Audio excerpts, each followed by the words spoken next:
Pandi bike technician அனைவருக்கும் வணக்கம். Pondicherry AN Anbarasan பேசுகிறேன். இன்றைக்கி நம்ம R15ல் OBD டூல் எப்படி கனெக்ட் பண்ணுறான்றதை பார்ப்போம். இது R15 வெர்ஷன் 3 இப்போ லேட்டஸ்ட்டாக BS6 மாடலு. இதில் நம்ம ஃபஸ்ட்டு நான் உங்களுக்கு சொல்லியிருப்பேன் R15 நம்ம செக் பண்ணலாம் அப்படின்னு சொல்லிட்டு. அதில் ஒரு சில ஃபால்ட்லாம் சொல்லியிருக்கோம். அதில் என்னென்னா ஓவர் சார்ஜிங் ஃபால்ட்டு அங்கெல்லாம் இருந்தது. ஆனால் அது ஃபால்ட்லாம் பார்த்தீங்கன்னா ECUக்கு உங்களுக்கு சார்ஜ் ஆகுது. ஏன்னா BS6 எல்லாம் உங்களுக்கு ஃபஸ்ட்டே சொல்லியிருப்பாங்க. சார்ஜிங்கிறது ஸ்லோ ஸ்பீட்லேயும் 12 வோல்ட் வந்தாகணும். அதனால் உங்களுக்கு சார்ஜிங் வோல்டேஜ் அதிகமாக இருக்கும். அதனால் ஹை ஸ்பீட் ஆகும்போது சார்ஜ் அதிகமாகும்போது உங்களுக்கு ECU அது ஓவர் சார்ஜ்ன்ற மாதிரி எடுத்துக்கின்னு உங்களுக்கு அந்த ஃபால்ட் காட்டுது. இப்போ நம்ம எப்படி இந்த வண்டியில் OBD கனெக்ட் பண்ணுறோன்றதை பார்ப்போம். இப்போ நம்ம எப்படி இந்த கலர் கோட ஒயர் எப்படி கனெக்ட் பண்ணுறது, எது நம்ம கேடர் லைன் இதெல்லாம் பார்ப்போம். இந்த இப்போ நீங்கள் வண்டியில் பார்த்தீங்கன்னா ரெட்டு, பிளாக்கு, க்ரீனு இந்த 3 ஒயர் வருது.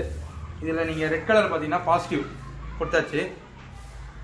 அப்புறம் நீங்கள் க்ரீன் பார்த்தீங்கன்னா உங்களுக்கு கே லைனாக இருக்கும். கே லைனுக்கு கொடுத்தாச்சு. அப்புறம் நீங்கள் நெகட்டிவ் பிளாக் கொடுத்தாச்சு. லைன் வந்துடுது உங்களுக்கு OBDயில். இப்போ நம்ம ஃபோனில் ப்ளூடூத் ஆன் பண்ணிவிட்டு டார்க் ப்ரோ ஓப்பன் பண்ணியாச்சு. இப்போ நீங்கள் இது பண்ணிங்கன்னா கனெக்டிங் டு ECU கனெக்ட் ஆகுதுங்களா செக் பண்ணிவிட்டு இப்போ நம்ம வண்டிக்கு இக்னிஷன் ஆன் பண்ணுறோம். இப்போ பார்த்தீங்கன்னா ECU கனெக்டட். கீழே பார்த்தீங்கன்னா கூலன் டெம்பரேச்சர் காட்டிடுது, த்ராட்டில் பொசிஷனு எல்லாமே காட்டிடுது. இப்போ டாட்டில் நம்ம கொடுக்குறோம். ஏறுதுங்களா?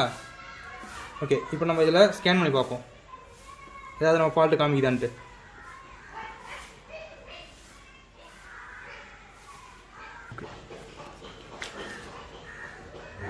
இப்போ பார்த்தீங்கன்னா ஃபால்ட்டு ஸ்கோர் ஸ்கேன் பண்ணிடுது, எந்த ஃபால்ட்டும் இல்லை. இப்போ நம்ம வண்டியை ஸ்டார்ட் பண்ண போகிறோம். RPM ஏதுங்களா, vacuum, coolant temperature, throttle position, RPM ஏறுது. அப்போ R15 Yamaha R15 இந்த வண்டியில் இப்படி தான் நம்ம OBD கனெக்ஷன் நம்ம பண்ண போகிறோம். இப்போ நம்ம R15ல் எப்படி நம்ம OBD கனெக்ட் பண்ணுறதுன்றதை பார்த்தோம். இதுக்கு மேற்பட்டு ஒவ்வொரு வண்டியை நம்ம என்னென்ன பண்ணோன்றதை பார்ப்போம். நன்றி.